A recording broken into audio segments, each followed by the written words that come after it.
मां मानव टंटा भी जिंदाबाद, भगवान टंटा भी जिंदाबाद, भगवान रेणा कोर को जिंदाबाद, भगवान डॉक्टर अम्बेडकर जिंदाबाद, भगवान रेणा कोर को जिंदाबाद, क्रांति सूर्य महामानव भगवान बिरसा मुंडा जिंदाबाद, आदिवासी एकता जिंदाबाद, मूल्यवासी एकता जिंदाबाद।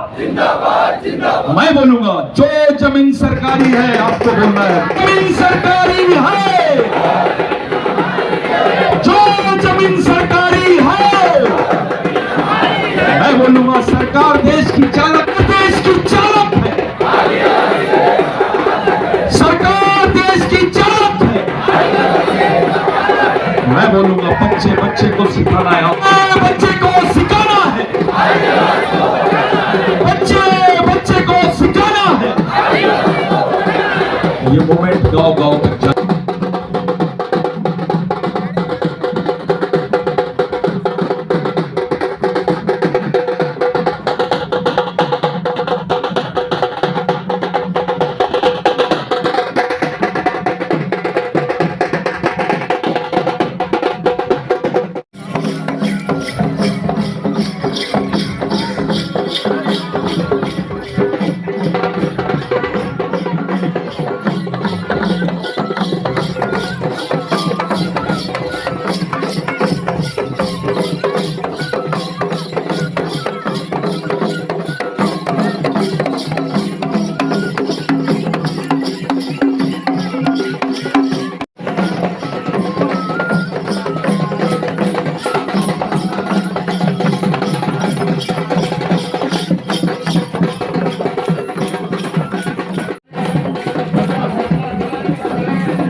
उनका सम्मान के साथ मंच पर शीघ्र जल्द से जल्द यहाँ पहुंचाएं, जैसे कि कार्यक्रम हमारा लगातार तीसरे कार्यक्रम 3 दिनों से लगातार चलते आ रहा है। इसलिए समय का अभाव, यहाँ की जो जनता जनार्दन है 2 दिनों से आपका इंतजार में, आज वो पल आ गया है। जो हमारे अतिथि हैं आप लोगों के बीच में उपस्थित हो चुके हैं, इसलिए समय को ध्यान रखते हुए शीघ्र मंच पर पहुंचे। जितने भी हमारे समिति के युवा साथी, आप हमारे अतिथियों को सम्मान के साथ मंच पर आमंत्रित करें, उन्हें यहां तक पहुंचाएं।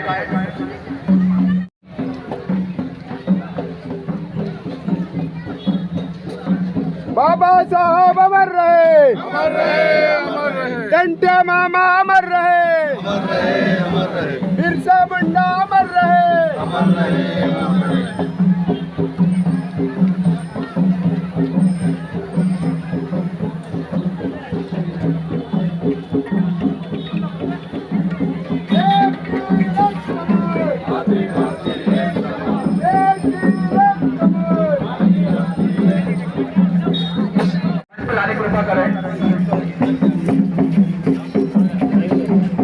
हमारे बीच में उपस्थित हुए आदरणीय सतीश बेतराम जी, जो कि बिरसा ब्रिगेड के संस्थापक हैं, नागपुर से हमारे बीच में उपस्थित है बाबा सूर्यवंशी डांस ग्रुप भिलवाना, और साथ ही साथ यहाँ पे जो उपस्थित है सांस्कृतिक टीम में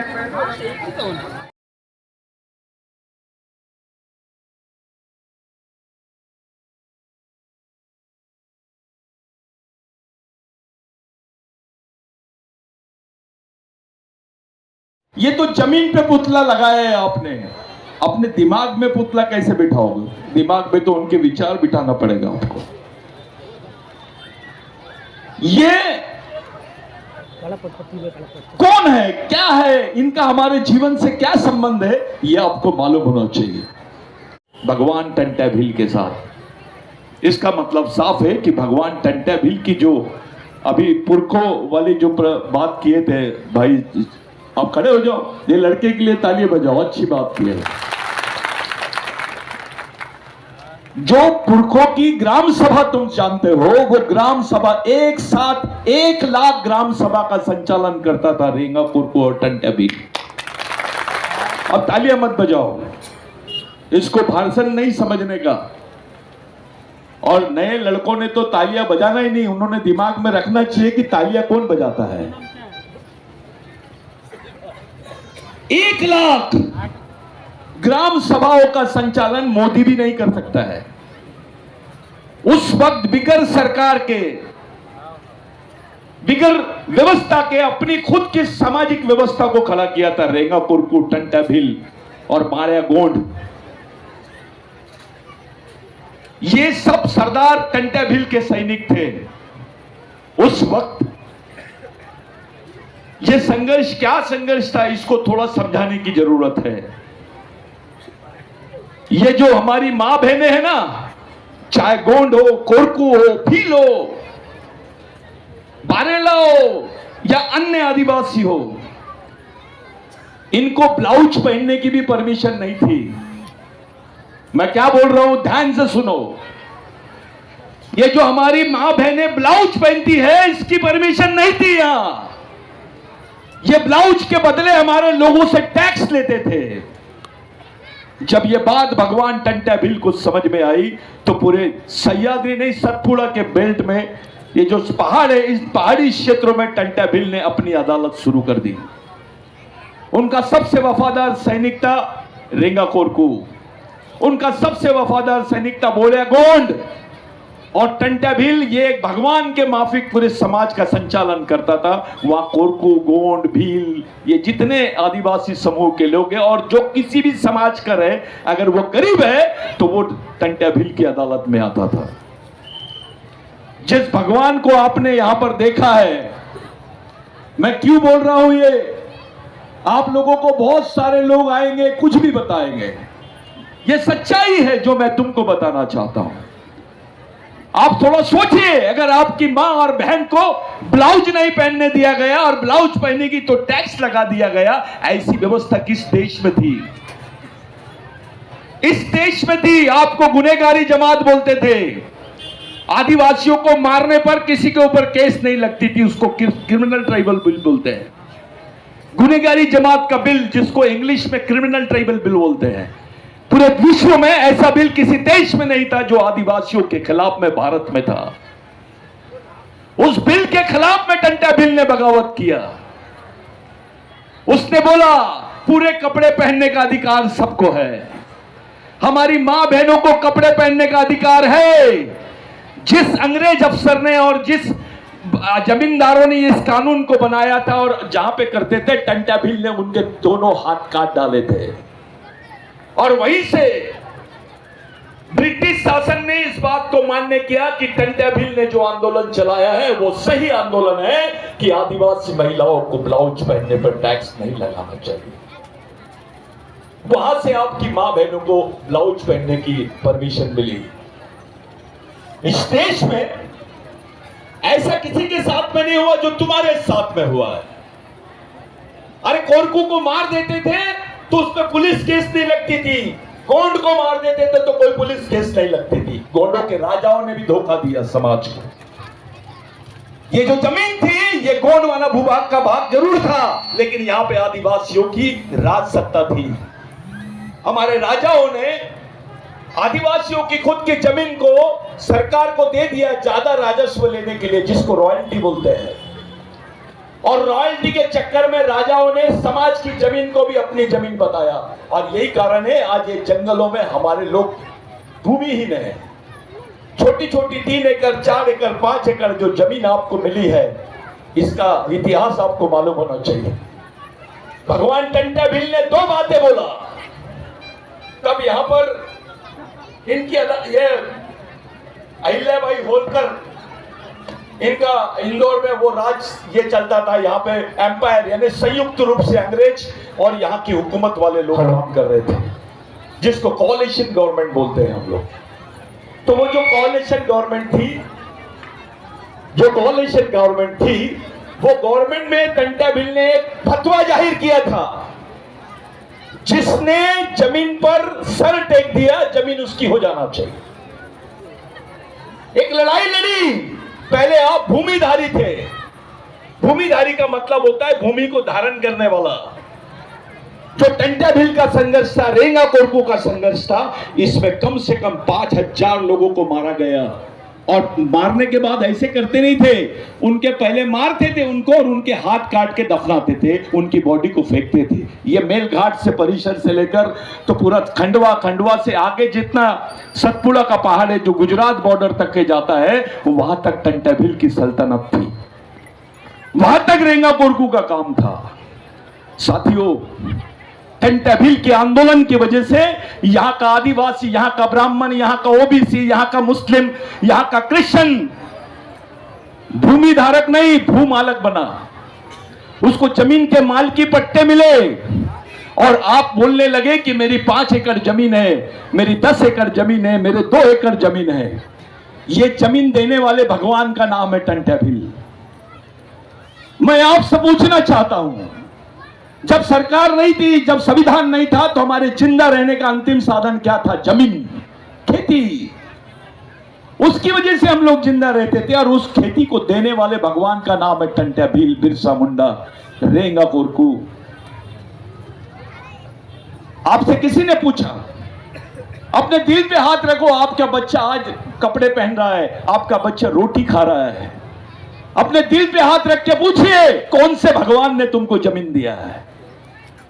कौन से भगवान ने जमीन दिया है? उस भगवान का नाम बताओ। कौन से राजा ने जमीन दिया, उस राजा का नाम बताओ। नहीं तो मैं आपको बता रहा हूं, आपको भगवान यानी आपको जमीन देने वाले भगवानों का आपने यहां पर पुतले का अनावरण किया। चाहे आप जाने में करें, अनजाने में करें, यह सबसे पवित्र काम आप लोगों ने किया है। मैं देखने के लिए आया था। मैं 3 दिन पहले यहीं पर आके गया। कल मैं पाताल पानी में था, जब भगवान टंटा भिल को काट के फेंक दिए थे। मैं वहीं पर 26 जनवरी के दिन उनकी जयंती थी, मैं उसी प्रोग्राम में था। मुझे बोला गया कि दादा आपको आना है। मैं कल रात में 3 बजे यहीं था और नागपुर गया, फिर आया, ताकि मेरे को देखना था कि ये जो संकल्पना आप लोगों ने रखी कि बाबा साहब को बीच में रखे और बाकी क्रांतिकारियों को आजू बाजू, ये बहुत अच्छी संकल्पना है। ये टोटल सामाजिक संकल्पना है। हमको मालूम होना चाहिए इनका रिश्ता क्या है हमसे। तो टंटा भिल वो भगवान है जिसने तुमको जमीन दिया। रेंगा कोरकू वो भगवान है जिसकी वजह से तुम्हारे पेट में रोटी है। अरे हम लोग तो भूल गए थे रेंगा कोरकू को, टंटा भिल को। ये लोग अपने समाज के कुछ अधिकारी, गांडू अधिकारी जो है, वो रेंगा कोरकू को बोलते थे ये तो डकैत है।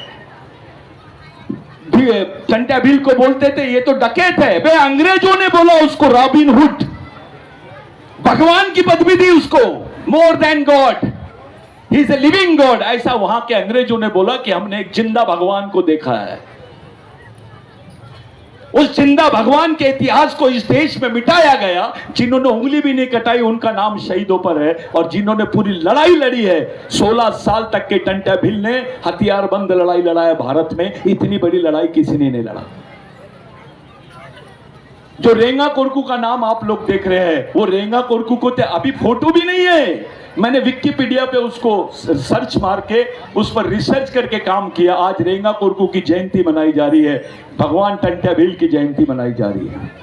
कुछ लोग उचकारे हैं कि 26 जनवरी को भगवान टंटा भिल पैदा नहीं हुए। बे देश का झंडा नहीं लगा था, तब से आदिवासी लोग टंटा भिल को मानते हैं, 26 जनवरी को मानते हैं। हमारे गाने भी होते थे, जब हमारे पुरखे चिल्लाते थे गांव में, वो बच्चों को झूले में रखते थे, टंटा भिल के गाना गाते थे। टंटा भिल वो नाम है जिसका नाम से लोग भीख भी मांगते थे। भगवान के नाम पे भीख नहीं मिलती थी आदिवासी क्षेत्रों में, गरीबों के क्षेत्रों में भगवान टंटा भिल के नाम से मिलती थी। उस आदमी का स्थापना आप लोगों ने किया है, आपको सल्यूट। नेताओं में दम नहीं है, ये नेता नहीं कर सकते, ये काम समाज ही कर सकता है। आपने उस आदमी को यहां पर लाया जिसके 1500 साथियों को यहां पर मारा गया, उस आदमी को आपने बिठाया। शायद मैं सच बोल रहा हूं, आप लोगों को इसका इतिहास भी नहीं मालूम होगा। जोरदार फिर से तालियां बजाओ ये बच्चों के लिए, बहुत अच्छा काम किए इन्होंने। ये मर्द है, ये रियल देता है। नहीं तो बहुत अच्छा आदमी है, किसी के लेने देने में नहीं रहता है, सुबह ड्यूटी जाता है और आता है इतवार को टीवी और बीवी दोनों में खुश रहता है, बहुत अच्छा आदमी है। अपने लोग ऐसा बोलते हैं भाई ये तो मरा हुआ आदमी है, इसका कोई उपयोग नहीं है समाज में, ही इज ए हेडमैन नहीं है, वो डेड मैन है, वो मरा हुआ आदमी है। जो जिंदा आदमी होता है चाहे मजदूर हो, वो समाज के बारे में सोचता है। समाज नहीं होता तो तुम्हारे बदन पे कपड़े नहीं होते, तुमको आरक्षण नहीं मिलता, तुम्हारा घर नहीं रहता। और कुछ लोग थोड़ा सा गंदा काम कर रहे हैं अपने समाज में, ये गोंड है, ये कोरकू है, ये भील है, ये प्रधान है, इस टाइप की जो गांडूगिरी कर रहे हैं उन लोगों से सावधान रहो। सच्चाई ये है कि तुम्हारी संस्कृति एक है, गोंड की, कोरकू की, भील की, आंध की, देश के जितने आदिवासी हैं उनकी संस्कृति क्या है? एक है। उनका खून भी एक है, उनका जो डीएनए है उस पर वैज्ञानिकों ने बोल दिया वो डीएनए भी एक है।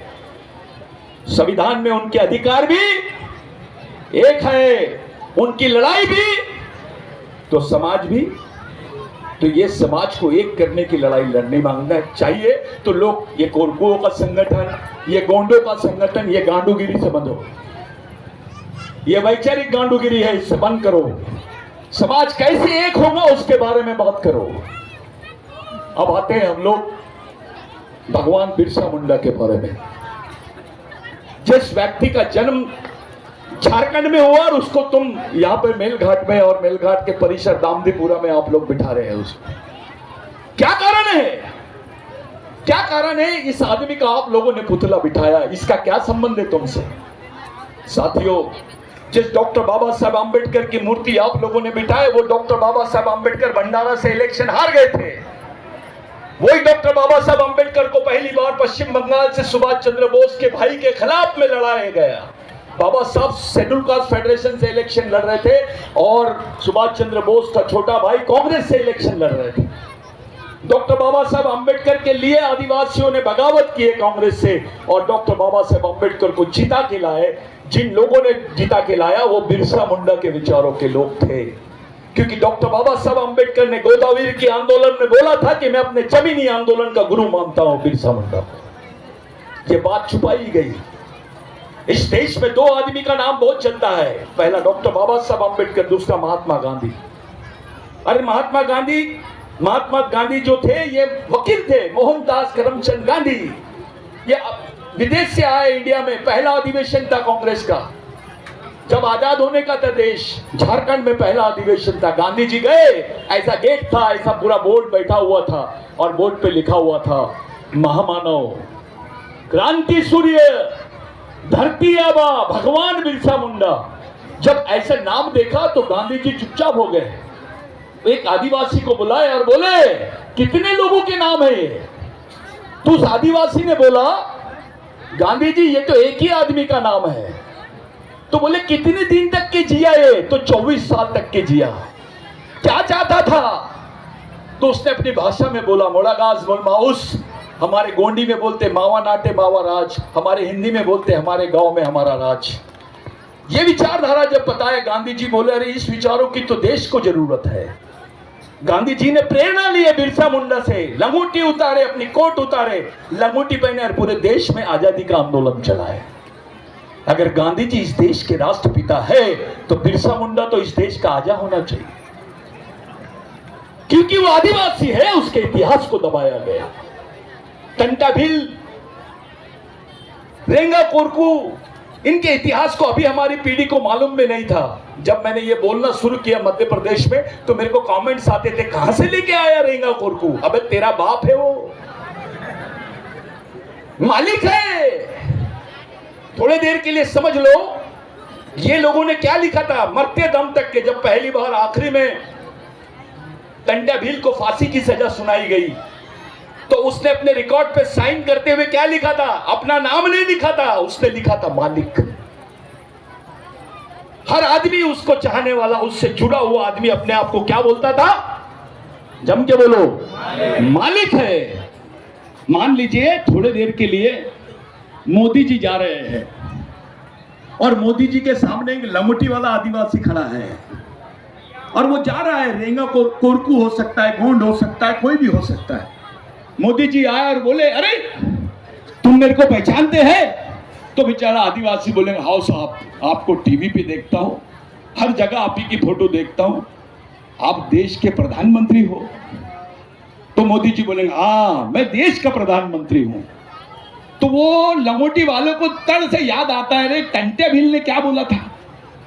तो वो बोलता है, रुको रुको मोदी जी, आप बता, बराबर बोले आपने, आप जिस देश के प्रधानमंत्री है, मैं उस देश का मालिक हूं। प्रधानमंत्री बड़ा कि मालिक बड़ा? तो आप मालिक हो, इस बात का एहसास कराया इन लोगों ने। जो लड़ाई बिरसा मुंडा ने लड़ी थी, 1 लाख लोग मारे गए थे उसमें।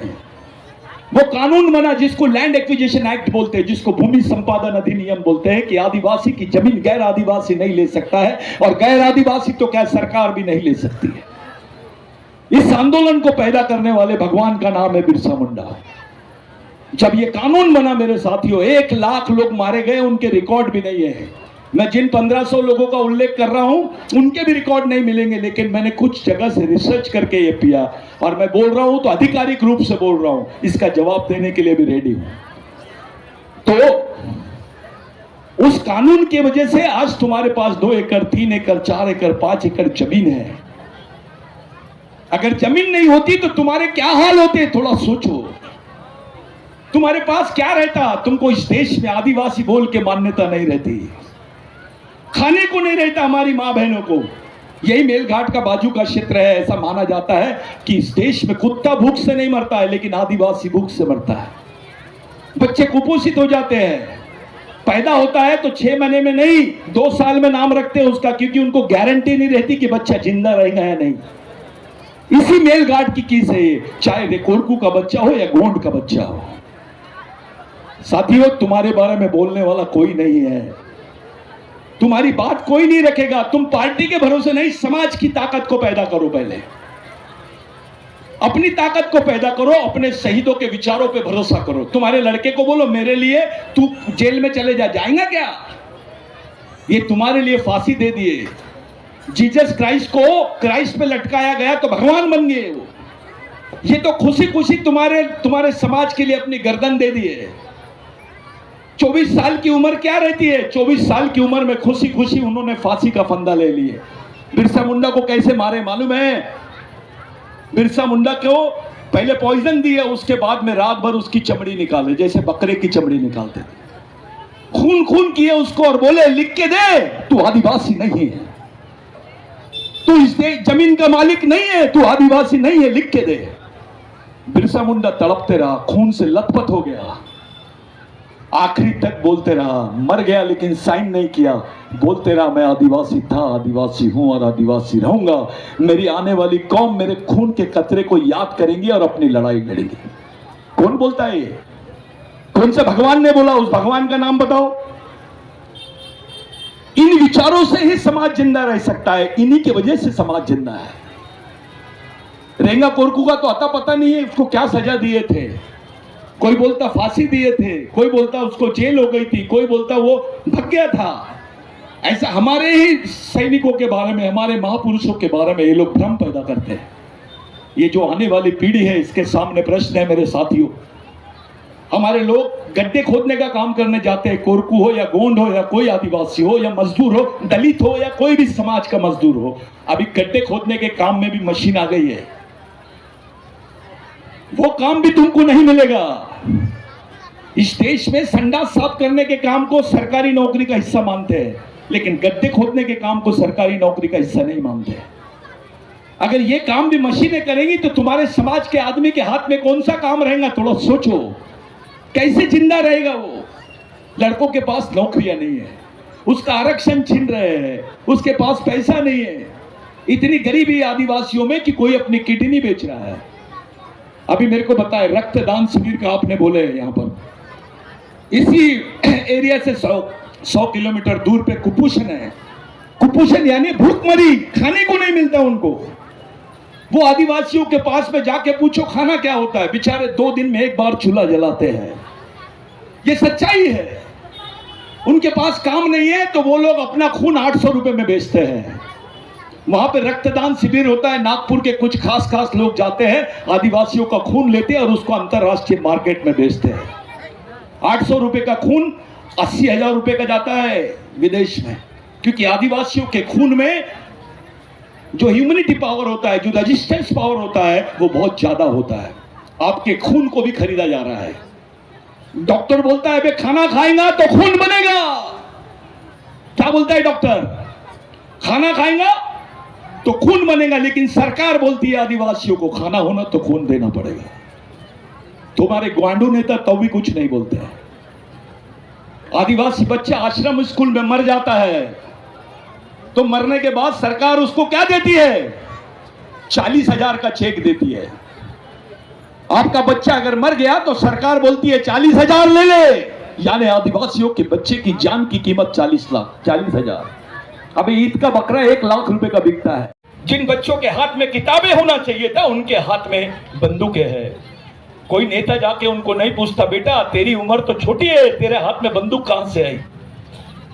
बंदूक पकड़ लिए, यानी वो बच्चे मरने के लिए तैयार हो गए। इस देश में ऐसी हालत आदिवासियों की कर रहे हैं ये लोग। तुम्हारी जमीनें छीन रहे हैं, इनकी नजर तुम्हारे जमीन पर है, पर्यावरण पे है, उस जमीन में खनिज पर है, वहां पानी है, उस पर है। ये तुमसे छीनना चाहते हैं। तुम लोगों को क्या बोल रहे हैं लोग? वनवासी बोल रहे हैं। पहले आदिवासियों को क्या बोलते थे? मूलवासी, बाद में आदिवासी, अब ये लोग बोल रहे हैं वनवासी, 5 साल बाद स्वर्गवासी।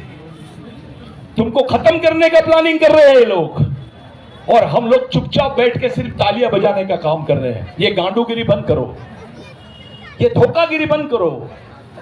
समाज के साथ में अगर जीना है, समाज में पैदा हुए तो समाज में ही मरोगे तुम। उस समाज से गद्दारी मत करो। ये सोचो कि टंटा भील को क्या गरज थी तुम्हारे लिए मरने की? रेंगा कोरकू को क्या गरज थी? बिरसा मुंडा को क्या गरज थी तुम्हारे लिए मरने की? अरे बाबा साहब को तो पता नहीं चलता था, उसके बच्चे मर जाते थे, उसको 1 महीना बाद में पता चलता था कि उसके बच्चे मर गए। ये कुर्बानी बाबा साहब ने दिया है, जिसका पुतला आप लोगों ने लगाया है। जो कानून बिरसा मुंडा के वजह समय में पास हुआ था, उस कानून को परिवर्तन नहीं किया बाबा साहब ने, उसको संविधान में एज इट इज रखा, उसको वैसे के वैसे रखा। इसलिए आज हमारे पास कुछ जमीनें बची है, नहीं तो तुम्हारे पास कुछ नहीं रहता, तुमको कोई नहीं पूछता था।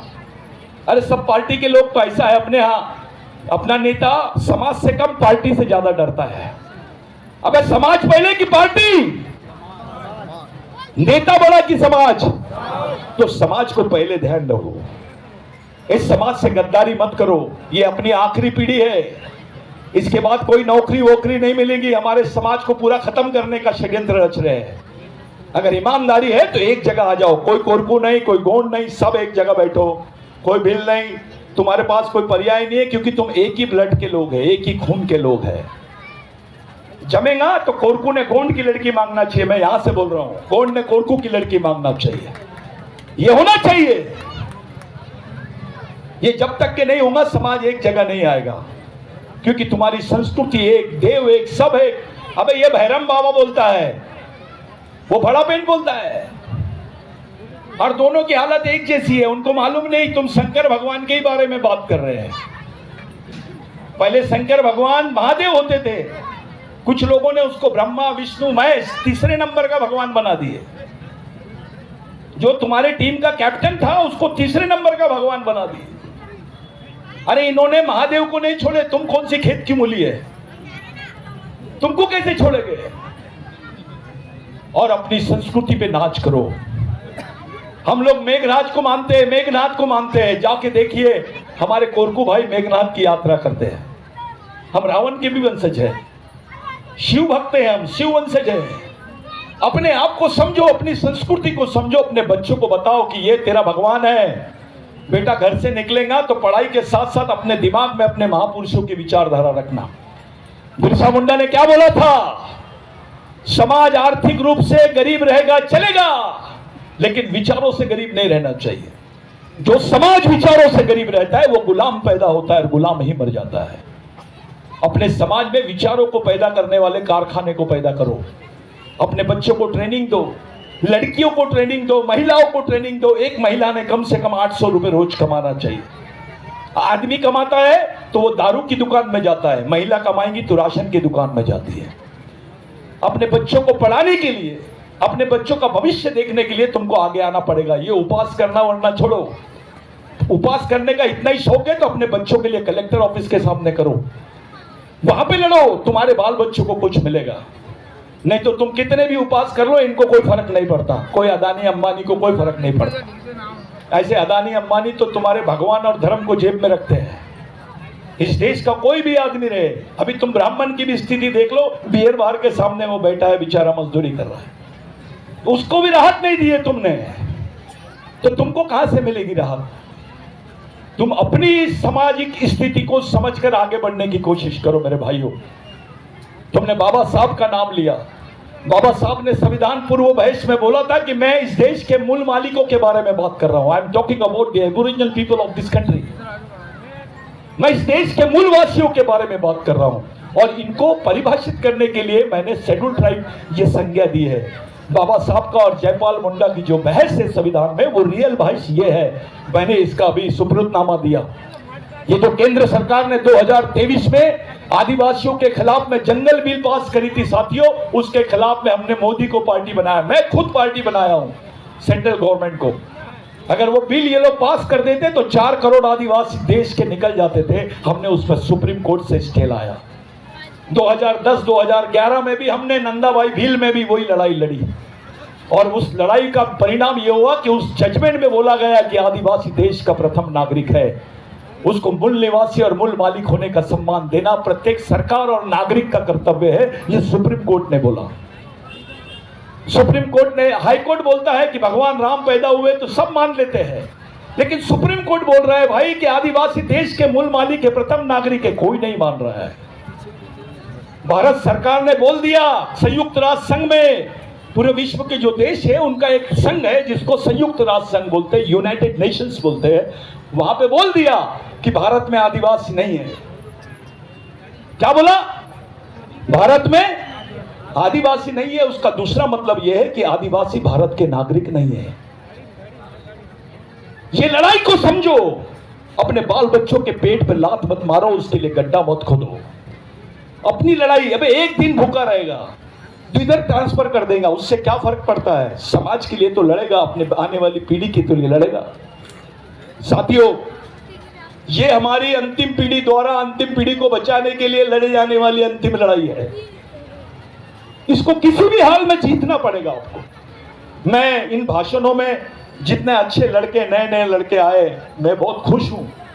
मेरे को बहुत अच्छा लगा कि ये कम से कम अपनी एक नई पीढ़ी बनाने में अपन कामयाब हो रहे हैं। इनका जोरदार तालियों से स्वागत करो। ये लोग सच्चे नेता है जिन्होंने इस पुतले को बिठाया। मैं बोलने को तो बहुत बोल सकता था, आप लोग काफी देर से बैठे हैं। मेरी 1-2 बातें तुम्हारे दिमाग में मैं डाल के जाना चाहता हूं। मैं आपसे पूछना चाहता हूं, इस देश में अगर संविधान खत्म हो गया और तुम्हारा आरक्षण भी खत्म हो गया तो तुम जिएंगे कैसे? इस पर बात करो। जिंदा कैसे रहोगे इस पर बताओ। कौन खड़ा? भारत में मिला और वो आदिवासी आदमी था, कालाहांडी में मिला, जिसको रोज बेचारा 1 रुपये 25 पैसे कमाता है। 1 रुपये 25 पैसे में कैडबरी की चॉकलेट नहीं आती है। रोटी कैसे आएगी मेरे भाई? वो जिंदा कैसे रहेगा? इस पर बात करो। ये समाज की हालत क्या होने वाली है आप लोगों को याद रहना चाहिए कि मेरे बच्चे, जो मैं हाल में जी रहा हूं, मेरे बच्चों का क्या होगा। तुम्हारे क्षेत्र में, तुम्हारे ही एरिया में तुम्हारा खुद का कब्रिस्तान नहीं है यार। हमारे लोगों को जीने की जगह तो छोड़ो, मरने की भी जगह नहीं है। मैं दावे के साथ बोलता हूं, ये आदिवासियों की जमीन नहीं होंगी। नहीं तो दामजीपुरा में आदिवासियों के पास कम से कम 20 एकड़ जमीन रहना चाहिए, उनकी सामाजिक भूमि रहनी चाहिए। दिए क्या? इसलिए नहीं देते क्योंकि तुम इकट्ठा होना नहीं चाहिए, तुम संगठित होना नहीं चाहिए। अगर सरकार नहीं दे रही है तो हमारा काम है समाज के पैसे से वो जमीन खरीदे और अपने समाज की बुनियाद रखे। बिरसा मुंडा की 2 बात मैं क्यों बताना चाहता हूं, तुमको मालूम रहना चाहिए। हमारे लोगों को लोग हंसते हैं। आदिवासी महुए की दारू पीते हैं करके महुए की झाड़ की पूजा करते हैं। ये आम लोगों के बीच में डाला जा रहा है। यहाँ के आराज महाराज जो है, रामदेव बाबा, इस टाइप के लोग भी बोल रहे हैं। रामदेव बाबा को बोलो आदिवासी महिला के जैसा 6 फीट का गड्ढा खोद दे, वो रामदेव बाबा नहीं रहेगा, कामदेव बाबा हो जाएगा। इतनी मेहनत धूप में अपने बच्चों को बैठकर पीछे बांधकर जो मेहनत करते हैं उन लोगों की बात कर रहा हूं मैं। साथियों, महुए का झाड़ की पूजा आदिवासी इसलिए करता है। बिरसा मुंडा ने बोला कि जब गेहूं पैदा नहीं हुआ था, जवार पैदा नहीं हुई थी, तुम्हारा मक्का पैदा नहीं हुआ था, तो हम लोग जिंदा रहते था आदमी तो महुए का इरूप के साथ में उसकी रोटी बना देते, उसको इरूप भी बोलते हैं, उसी की रोटी से हम लोग जिंदा रहते थे। इसलिए महुए के झाड़ को अपना पालक और पोषक मानते हैं, इसलिए उसकी पूजा करते हैं, उसको पेन बोलते हैं। आदिवासियों के पेन का मतलब भगवान नहीं होता, भगवान से बड़ा। पेन जो है ये भगवान से बड़ा है। मैं ये बोलता हूं पूरे देश में, इस देश में भगवान पैदा नहीं हुए थे तब से आदिवासी रहते हैं। ये सच्चाई है, ये इतिहास है, और सब लोग आदिवासियों के वंशज हैं। मेरे भाइयों, एक खास बात जाते जाते बताना चाहता हूं। कुछ लोग बोलते थे बिरसा मुंडा ने क्रिश्चियन धर्म लिया, कोई बोलता था बिरसा मुंडा ने हिंदू धर्म लिया, वैष्णवी धर्म लिया। गलत बात है। बिरसा मुंडा ने क्रिश्चियन धर्म लिया, उसको भी छोड़ दिया। हिंदू धर्म लिया, वैष्णवी धर्म लिया, उसको भी छोड़ दिया। आदिवासियों में जो धर्मों की बात करते थे उसको भी छोड़ा, और एक ही बात बोला, गुलामों को कोई धर्म नहीं होता। गुलामों का एक ही धर्म होता है, संघर्ष, संघर्ष और संघर्ष। बिरसा मुंडा ने बोला लड़ाई के मैदान पे अगरबत्ती लगाने से तुम्हारे अधिकार मिलेंगे नहीं, तुमको लड़ना ही पड़ेगा, जो लड़ेगा नहीं वो बचेगा नहीं। ये बिरसा मुंडा ने बोला है। अगर लड़ोगे नहीं तो बचोगे नहीं। लड़ने के लिए तुमको एक जगह आना पड़ेगा, अकेले रहोगे तो मारे जाओगे, कुत्ते की मौत। समाज के सामने अधिकारी हो, नेता हो या वो समाज का मजदूर हो, सब एक जैसे है। उनको एक जगह रहना उनका समान स्टेटस है, समान उनकी मर्यादा है। साथियों, समाज सबसे बड़ी चीज है। टंटा भील जब गुजर रहे थे उनको फांसी दे रहे थे जबलपुर जेल में। साथियों, ये बात सुनो, टंटा भील को जब फांसी दे रहे थे तो उनके परिवार के लोगों को खड़ा किया गया।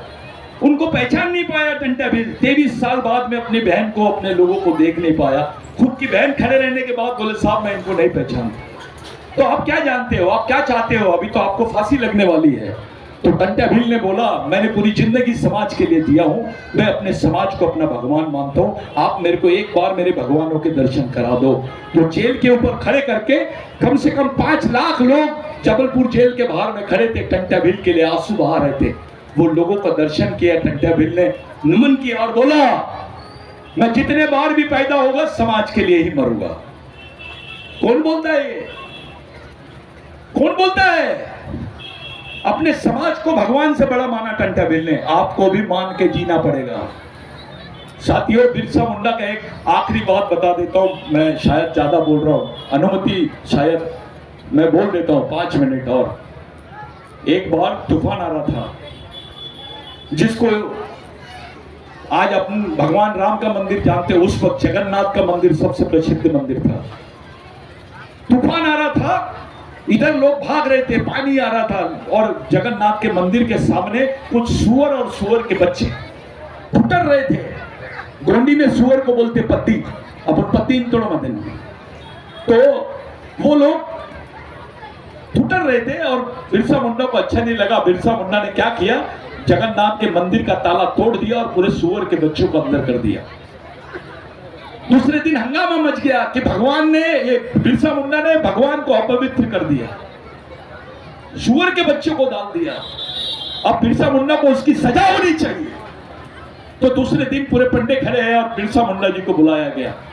बिरसा मुंडा ने बोला मैं ठीक है, मेरे को सजा माफ कर देना है या मेरे को दे देना आप पर है, लेकिन मेरे 3-4 सवालों का जवाब दो। पहला सवाल बिरसा मुंडा ने किया बड्डों से, सूरज को किसने बनाया? तो पंडे बोले ऊपर वाले ने। फिर बिरसा मुंडा ने बोला इस झाड़ को किसने बनाया? तो बोले ऊपर वाले ने। फिर बिरसा मुंडा ने बोला तेरे को किसने बनाया? तो बोले ऊपर वाले ने। फिर बिरसा मुंडा ने पूछा सुअर को किसने बनाया? तो बोले ऊपर वाले ने। तो बिरसा मुंडा ने जवाब दिया भाई एक ही कारखाने का माल है, गोडाउन अलग कैसे रहेगा इसका? ये सोच थी। और बाद में बोला बिरसा मुंडा ने, देश के सभी धर्मों के लोग जिस जानवर को तुच्छ जानवर मानते हैं, आदिवासी संस्कृति में उसको नारायण पेन बोलते हैं। चाहे वो कुरकू हो, चाहे भी लो, वो सुअर की भी पूजा करता है, शेर की भी पूजा करता है, बकरी की भी पूजा करता है, बैल की भी पूजा करता है। हमको समझा रहे हैं भैया, सब लोग बोल रहे हैं, मैं किसी के खिलाफ में नहीं बोल रहा। सुनते हैं आदिवासी, तुम्हारा कौन है, कौन किसके विचारों पे तुम लोग जी रहे हैं, क्या बताओगे तुम? मुस्लिम भाई अपने बच्चे के हाथ में कुरान शरीफ देता है, अपने बच्चे को बताता है कि बेटा ये तेरे जीने मरने का रास्ता है। उनके पूरे मिशन चलते हैं, उनके वो चलते हैं, मदरसे चलते हैं, मस्जिदें चलती है। बौद्ध भाई अपने बच्चे के हाथ में बाबा साहब का धम्म और उसका धम्म की किताब देता है, उसको समझाता है ये बेटा तेरा रास्ता है, इसको लेके चल। क्रिश्चियन भाई अपने बच्चों को बाइबल देता है, वो समझाता है। एक ब्राह्मण भाई अपने बच्चों के हाथ में वेद देता है, उसको बताता है ये तेरा रास्ता है, चल। तुम अपने बच्चों को कौन सी किताब दोगे? अगर तुम्हारे बच्चे ने पूछा कि बाबा मेरा इतिहास क्या था, मैं कौन हूं, मेरा दोस्त कौन है, मेरा दुश्मन कौन है, मेरा इतिहास क्या है, मेरी संस्कृति क्या है, मेरी पहचान क्या है, क्या बताओगे तुम? अपने बच्चों के हाथ में क्या किताब दोगे? ये समाज लावारिस हो गया है, विचारों से अपंग हो गया है, इसको जिंदा करने की जरूरत है। इसलिए जातिवाद, व्यक्तिवाद, पार्टीवाद, क्षेत्रवाद छोड़ के समाज और समाजवाद के बारे में सोचो, तभी इन लोगों को सच्ची आदरांजलि होगी। इनको श्रद्धांजलि मत दो, ये जिंदा लोग हैं, मरे नहीं है। इन पांचों की विचारधारा जिंदा है, आज भी जिंदा है। बिरसा मुंडा आज भी, बाबा साहब जिंदा है, आज भी टंट्या भील जिंदा है, रेंगा बोरकू जिंदा है। इन जिंदा लोगों को आपने बिठाया है, आपने विचारों की स्थापना की है, पुतले की स्थापना नहीं की है, काय की स्थापना की है। और इन विचारों को आपकी आने वाली पीढ़ी हजारों साल तक लेके चलेंगी तो बचोगे। ये समाज को बचा सकते हैं, नेता की विचारधारा नहीं बचाएगी समाज को, शहीदों की विचारधारा बचाएगी। ये जितने नए पीढ़ी के लड़के हैं, जिन लोगों ने ये कार्यक्रम किया है, मैं ऐसा मानता हूं बहुत खतरनाक जगह हाथ डाले इन्होंने। बिल्कुल पीक पॉइंट पे एक चिंगारी पूरे जंगल में आग लगा सकती है, ख्याल में रखना। और बिरसा मुंडा ने बोला शेर मारो और जंगल पे राज करो। सुनते हैं आदिवासी, तुम्हारा कौन है, कौन किसके विचारों पे तुम लोग जी रहे हैं, क्या बताओगे तुम? मुस्लिम भाई अपने बच्चे के हाथ में कुरान शरीफ देता है, अपने बच्चे को बताता है कि बेटा ये तेरे जीने मरने का रास्ता है। उनके पूरे मिशन चलते हैं, उनके वो चलते हैं, मदरसे चलते हैं, मस्जिदें चलती है। बौद्ध भाई अपने बच्चे के हाथ में बाबा साहब का धम्म और उसका धम्म की किताब देता है, उसको समझाता है ये बेटा तेरा रास्ता है, इसको लेके चल। क्रिश्चियन भाई अपने बच्चों को बाइबल देता है, वो समझाता है। एक ब्राह्मण भाई अपने बच्चों के हाथ में वेद देता है, उसको बताता है ये तेरा रास्ता है, चल। तुम अपने बच्चों को कौन सी किताब दोगे? अगर तुम्हारे बच्चे ने पूछा कि बाबा मेरा इतिहास क्या था, मैं कौन हूं, मेरा दोस्त कौन है, मेरा दुश्मन कौन है, मेरा इतिहास क्या है, मेरी संस्कृति क्या है, मेरी पहचान क्या है, क्या बताओगे तुम? अपने बच्चों के हाथ में क्या किताब दोगे? ये समाज लावारिस हो गया है, विचारों से अपंग हो गया है, इसको जिंदा करने की जरूरत है। इसलिए जातिवाद, व्यक्तिवाद, पार्टीवाद, क्षेत्रवाद छोड़ के समाज और समाजवाद के बारे में सोचो, तभी इन लोगों को सच्ची आदरांजलि होगी। इनको श्रद्धांजलि मत दो, ये जिंदा लोग हैं, मरे नहीं है। इन पांचों की विचारधारा जिंदा है, आज भी जिंदा है। बिरसा मुंडा आज भी, बाबा साहब जिंदा है, आज भी टंट्या भील जिंदा है, रेंगा बोरकू जिंदा है। इन जिंदा लोगों को आपने बिठाया है, आपने विचारों की स्थापना की है, पुतले की स्थापना नहीं की है, काय की स्थापना की है। और इन विचारों को आपकी आने वाली पीढ़ी हजारों साल तक लेके चलेंगी तो बचोगे। ये समाज को बचा सकते हैं, नेता की विचारधारा नहीं बचाएगी समाज को, शहीदों की विचारधारा बचाएगी। ये जितने नए पीढ़ी के लड़के हैं, जिन लोगों ने ये कार्यक्रम किया है, मैं ऐसा मानता हूं बहुत खतरनाक जगह हाथ डाले इन्होंने। बिल्कुल पीक पॉइंट पे एक चिंगारी पूरे जंगल में आग लगा सकती है, ख्याल में रखना। और बिरसा मुंडा ने बोला शेर मारो और जंगल पे राज करो।